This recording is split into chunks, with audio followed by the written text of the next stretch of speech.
Hi, this is Ravi. RS Praveen Kumar కాస్త BRS Praveen Kumar అయ్యారు. కేసీఆర్ సమక్షంలో పార్టీలో చేరారు. అయితే ఆ సమయంలో చంద్రబాబు గురించి కేసీఆర్ ఒక కీలక కామెంట్ చేశారు ప్రవీణ్ కుమార్తో. సో చంద్రబాబు ఉన్న పరిస్థితుల్లో ఆయనకంతా రాజకీయ శూన్యత ఏర్పడిందని ఒక విచిత్రమైన కామెంట్ చేశారు. సో కేసీఆర్ ఎందుకు ఆ కామెంట్ చేశారు? సో పర్టికులర్గా ప్రవీణ్ కుమార్ దగ్గర ఆ కామెంట్ ఎందుకు చేయాల్సి వచ్చింది? అసలు చంద్రబాబు ప్రస్తావన వాళ్ళిద్దరి మధ్య ఎందుకు వచ్చింది? ఇదే అంశంపై మనతో మాట్లాడేందుకు సీనియర్ జర్నలిస్ట్ సిఎస్ రావు గారు ఉన్నారు. ఆయన అడిగి మరిన్ని వివరాలు తెలుసుకుందాం. సార్ నమస్కారం. సార్ నమస్తే సార్. ఇప్పుడు కేసీఆర్తో పార్టీలో ఆయన చేరారు. ఆ ప్రవీణ్ కుమార్ అంతా బాగుంది, తెలంగాణ వాదం మాట్లాడుకున్నారు, మనువాదం మాట్లాడుకున్నారు, బీఎస్పీ బీఆర్ఎస్ పొత్తు అంతా మాట్లాడడం బాగానే ఉంది. కానీ ఇక్కడ చంద్రబాబు ప్రస్తావన అసలు ఎందుకు వచ్చింది, అసలు ఎందుకు రావాల్సి వచ్చింది? సో కేసీఆర్ ఎప్పుడు కూడా చాలా వ్యూహాత్మకంగా వెళ్తూ ఉంటారు. ప్లస్ ఏదైతే పబ్లిక్కి అట్రాక్ట్ అవుతుందో, పబ్లిక్ని అటెన్షన్ చేసేలాగా ఏది వాడాలో అది దాంట్లో ఆయన నిష్ణాతుడు, దాంట్లో ఎలాంటి సందేహం లేదు.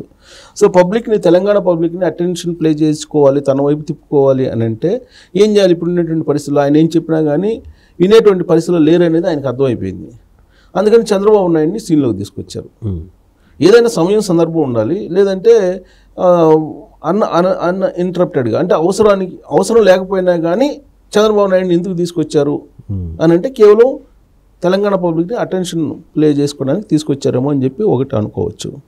రెండు ఏంటంటే చంద్రబాబు నాయుడిని ఒక బూచిగా చూపించి ఆయన జీవితం మొత్తం నడిచింది. 2001 నుంచి ఉద్యమం స్టార్ట్ చేసినప్పటి నుంచి ఇటీవల ప్రభుత్వం పోయేంత వరకు కూడా చంద్రబాబు నాయుడిని బూచిగా చూపించి ఆయన రాజకీయాల్లో రకరకాల యాంగిల్స్లో లబ్ధి పొందారు. ఆయన ఎవరి దగ్గర అయితే రాజకీయ లబ్ధి పొందారో, ఎవరి ఇంట్లో అయితే రాజకీయాన్ని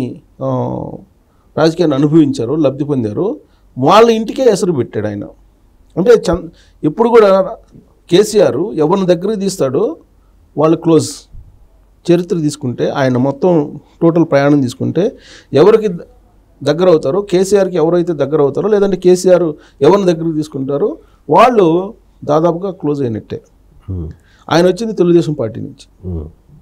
తెలుగుదేశం పార్టీలో ఆయన అన్ని రకాల పదవులను అనుభవించి లాస్ట్కి తెలుగుదేశం పార్టీనే లేకుండా చేశాడు తెలంగాణలో. ఆ తర్వాత కాంగ్రెస్ పార్టీతోటి జట్టు కట్టాడు. కాంగ్రెస్ పార్టీతో విలీనం చేస్తానన్నాడు. కాంగ్రెస్ పార్టీని తెలంగాణలో మొన్నటి వరకు లేకుండా చేయగలిగాడు. అంటే విష కౌగిలి అని అంటారు కదా, ధృతరాష్ట్ర కౌగిలి అంటారు. కౌగిలి అంటారు. సో ఆ టైపులో కేసీఆర్ దగ్గరకు పోవాలంటే ఎవరైనా కానీ భయపడేటువంటి పరిస్థితికి ఆయన రాజకీయ జీవితం వచ్చేసింది. ఇలాంటి పరిస్థితుల్లో అసలు బీఆర్ఎస్ పార్టీ మనుగడ ఉంటుందా లేదా తెలంగాణలో అని చర్చ జరుగుతున్నటువంటి సమయంలో ఆర్ఎస్ ప్రవీణ్ కుమార్ లాంటి ఒక రిటైర్డ్ ఐపీఎస్ అధికారి, ప్లస్ దళితులకి ఎంతో కొంత మేలు చేస్తారు ఆర్ఎస్ ప్రవీణ్ కుమార్ ఒక ప్రతినిధి దళితులకి అనేటువంటి ఒక నమ్మకం అతని మీద కలుగుతున్నటువంటి సమయంలో స్వారోస్ రూపంలో ఆయన ఏదో పెద్ద ఉద్యమాన్ని తీసుకొస్తారని చెప్పి భావిస్తున్నటువంటి తరుణంలో ఆయన బీఎస్పీ నుంచి బీఆర్ఎస్ పార్టీలో జాయిన్ అయిపోయారు. బీఆర్ఎస్ పార్టీలో ఎందుకు జాయిన్ అయ్యారంటే రకరకాలుగా ఆరోపణలు వస్తున్నాయి ఆయన మీద. ప్యాకేజీకి అమ్ముడు పోయాడని ఒకటి, లేదా అసలు బీఎస్పీలో చేరడమే ప్రభుత్వ వ్యతిరేక ఓటుని చీల్చడానికి కేసీఆర్ వేసినటువంటి వ్యూహంలో భాగంగా ఆయన ఆర్ఎస్ఎస్ బీఎస్పీ పార్టీలో పనిచేశారు, స్వారోస్ని ఉపయోగించుకున్నారు. ఇలాంటివన్నీ కూడా అప్పుడు వినిపించాయి. సరే, ఇప్పుడు అసలు చంద్రబాబు నాయుడు ప్రస్తావన ఎందుకు తీసుకురావాలి? ఇప్పుడు ఒకవైపు ఏమో కుమార్తె ఈడీ కేసులో విచారణలో ఉంది, ఇంకొక వైపు ఏమో ఫ్యామిలీ మొత్తం అక్కడే ఉన్నారు. కేసీఆర్ ఏమో అసలు కవిత అరెస్ట్ మీద ఇప్పటివరకు ఒక స్టేట్మెంట్ కూడా ఇవ్వాల. అంతకుముందు ఏం చేసి అరెస్టుకు ముందు ఒక 2 రోజుల ముందు ఏం చేశారు? నాకు కనుక అధికారం ఇచ్చినట్టయితే తెలంగాణలో 3వ ఈ పాటికి దేశానికి సగం అగ్గి రాజేసి ఉండేవాడిని అని చెప్పి ఆయన అంటూ నరేంద్ర మోడీని విమర్శించారు. అయితే అంటే దాని ఉద్దేశం ఏంటి? రాబోయేటువంటి రోజుల్లో దేశానికి అగ్గిరాజు చేయడానికి, నరేంద్ర మోడీని దింపడానికి తాను ప్రయత్నిస్తున్నాను, అధికారం ఇవ్వకపోయినప్పటికీ అనేటువంటి ఒక సంకేతం ఇచ్చారు. సగం దేశం కాకపోయినప్పటికీ ఇప్పుడు ఎంతో కొంత ప్రాంతానికి నేను అగ్గిరాజేయగలను అనేటువంటి కాన్సెప్ట్లో ఆయన మాట్లాడారు.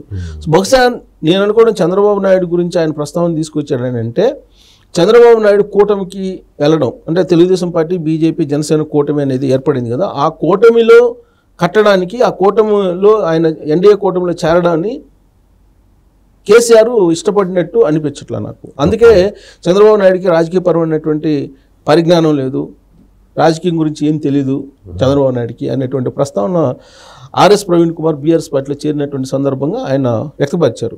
అంటే దానికంటే ముందు చంద్రబాబు నాయుడుతో ఖచ్చితంగా కేసీఆర్ ఏదో ఒక రూపంలో టచ్లోకి వెళ్ళి ఉండాలి. టచ్లోకి వెళ్ళి దక్షిణ భారతదేశంలో ఏదో ఒక కూటమినో లేదంటే పోస్ట్ ఎలక్షన్స్లో అలయన్స్ గానో ఏదో ఒకటి ఏర్పడి దేశంలో నరేంద్ర మోడీని దింపాలి అనేటువంటి ఒక ప్రయత్నం చేస్తూ చంద్రబాబు నాయుడుతో టచ్లోకి వెళ్ళి ఉండాలి. లేదంటే పరోక్షంగానైనా అలాంటి సంకేతాలు పంపించి ఉండాలి, కలిసి పనిచేద్దాము అనేటువంటి ఒక అభిప్రాయాన్ని వ్యక్తం చేసి ఉండొచ్చు. లేదంటే ఇప్పుడు కూటమిలో చేరాడు, తెలుగుదేశం పార్టీ, జనసేన, తెలుగుదేశం, బీజేపీ కూటమి ఏర్పడింది ఆంధ్రప్రదేశ్లో. రేపు రాబోయేటువంటి రోజుల్లో ఇదే కూటమి తెలంగాణలోకి వచ్చేటువంటి అవకాశం ఉంది. ఇప్పటికే ఖమ్మం సంబంధించినటువంటి లోక్సభ స్థానం మీద చర్చలు జరుగుతున్నాయి. అసలు తెలుగుదేశం పార్టీకి ఇద్దామా అనేటువంటి ఒక ఆలోచన కూడా బీజేపీ చేస్తుంది. ఇన్ కేసు మళ్ళా కూటమి కనుక తెలంగాణలో ఎంటర్ అయితే బీఆర్ఎస్ పార్టీ మనుగడే ప్రశ్నార్థకం కాబోతుంది. అందుకని బహుశా చంద్రబాబు నాయుడిని టార్గెట్ చేసి ఉంటారు. అసలు సందర్భం కాదు అది, అసందర్భంగా ఆయన చంద్రబాబు నాయుడు పేరుని తీశారు. ఆర్ఎస్ ప్రవీణ్ కుమార్ బీఆర్ఎస్ పార్టీలో చేరిన సందర్భంగా తెలంగాణ విషయాలు మాట్లాడాలి, లేదంటే బీఆర్ఎస్ పార్టీ పొత్తు అని చెప్పి అనుకుంటున్నట్టు సమయంలో మాయావతి నో అన్నారు. అది నిరసిస్తూనే కదా ఆర్ఎస్ ప్రవీణ్ కుమార్ బీఆర్ఎస్ పార్టీలో జరిగింది. అంటే బీఆర్ఎస్ పార్టీ బీఎస్పీ తోటి పొత్తు పెట్టుకోవడానికి సిద్ధపడిందంటే ఏ స్థాయిలో కేసీఆర్ దిగజారిపోయారు రాజకీయంగా అనేది ఒక ప్రత్యక్ష ఉదాహరణగా చెప్పుకోవచ్చు మనం. ఇప్పుడు ఇలాంటి దిగజారుడుతనం నుంచి బయటపడాలంటే ఆయన ఎవరో ఒకరితో పోల్చుకోవాలి. చంద్రబాబు నాయుడుతో పోల్చుకుంటున్నారు. చంద్రబాబు నాయుడుతో పోల్చుకొని చంద్రబాబు నాయుడుకి రాజకీయ పరిజ్ఞానం లేదు, రాజకీయంగా ఆయన ఆలోచించలేడు, రాజకీయంగా అసలు పనికిరాడు అని, అంటే నేనే పనికి వస్తాను అంటే రాబోయే రోజుల్లో చంద్రబాబు నాయుడు ఎన్డీఏలో ఒక కీలకంగా మారబోతున్నారు అనేటువంటి ఒక సంకేతం వస్తున్నటువంటి క్రమంలో డ్యామేజ్ చేసేటువంటి ప్రయత్నం, ఆయన గ్రాఫ్ను దించేసేటువంటి ప్రయత్నానికి ఇప్పుడు ఆయన పూనుకున్నారు కేసీఆర్.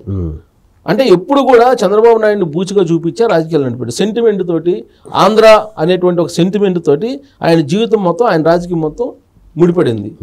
సో మళ్ళీ ఇప్పుడు ఆంధ్ర సెంటిమెంట్ రాజేస్తే కనుక కాళేశ్వరం కనపడింది, మెగా కృష్ణారెడ్డి కనపడతాడు, అంతే కదా. ఇప్పుడు ఆల్రెడీ మళ్ళీ ఆంధ్ర సెంటిమెంట్ రైజ్ చేస్తే ఎవరు నమ్మేటువంటి పరిస్థితుల్లో లేరు. సో అలాంటి పరిస్థితుల్లో ఇప్పుడు మళ్ళీ చంద్రబాబు నాయుడు పేరు చెప్తే 2018లో ఏ విధంగా అయితే చంద్రబాబు నాయుడిని బూచిగా చూపించి సెంటిమెంట్ని రాజేసి రెండోసారి సీఎం కాగలిగారు, ఇప్పుడు మళ్ళీ చంద్రబాబు నాయుడిని చూపించి అదిగో చంద్రబాబు నాయుడు వచ్చేస్తున్నాడు ఆంధ్రప్రదేశ్ని వదిలిపెట్టి తెలంగాణలోకి కూటమి తరఫు నుంచి వచ్చేస్తున్నారు, కాబట్టి నేను రావాలి, నేను కాకుండా ఎవరు వచ్చినా సరే చంద్రబాబు నాయుడిని నిలువరించలేరు అనేటువంటి ఒక ప్రయత్నం ఆయన మాటల్లో నుంచి వినిపించింది. అసందర్భమైనటువంటి వేదిక మీద నుంచి ఆయన ఆ మాటలు మాట్లాడాడంటే చంద్రబాబు నాయుడు అంటే ఖచ్చితంగా ఆయనకి భయం వచ్చింది, ఎక్కడో భయం ఉంది. ఎందుకంటే చంద్రబాబు నాయుడు గురువు కేసీఆర్కి, ఆయన అవునన్నా కాదన్నా. ఎందుకంటే ఆయన ఏమంటాడు, గురువు కాదు, నాకెందుకు గురువు, నేను సమకాలీకుడిని, నేను ఒకేసారి రాజకీయాల్లోకి వచ్చని చెప్పి చెప్పొచ్చు. కానీ కేసీఆర్ ఆ పదవులు అనుభవించింది కారణం చంద్రబాబు నాయుడు ఇచ్చిన పదవులను అనుభవించారు, చంద్రబాబు నాయుడు దగ్గర పనిచేశారు ఆయన తెలుగుదేశం పార్టీలో. కాబట్టి ఆయన అవునన్నా కాదన్నా చంద్రబాబు నాయుడు కేసీఆర్కి గురువే, గురువుని మించినటువంటి శిష్యునిగా ఎదిగాడు. దాంట్లో ఎలాంటి రాజకీయంగా దాంట్లో ఎలాంటి సందేహం లేదు.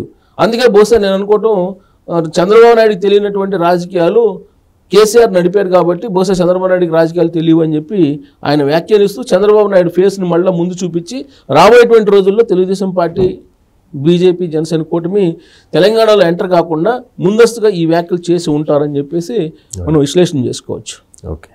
సో చంద్రబాబు అనే వ్యక్తి ఎప్పటికీ కేసీఆర్కి భయం పుట్టిస్తూనే ఉంటాడు. అది రాబోయే ఎన్నికల ద్వారా కూడా మరోసారి టీడీపీ ఎక్కడ బీజేపీతో కలిసి తెలంగాణలో మళ్ళీ వెళ్ళుతున్న భయం కేసీఆర్కి ఇప్పటికే ఉంది.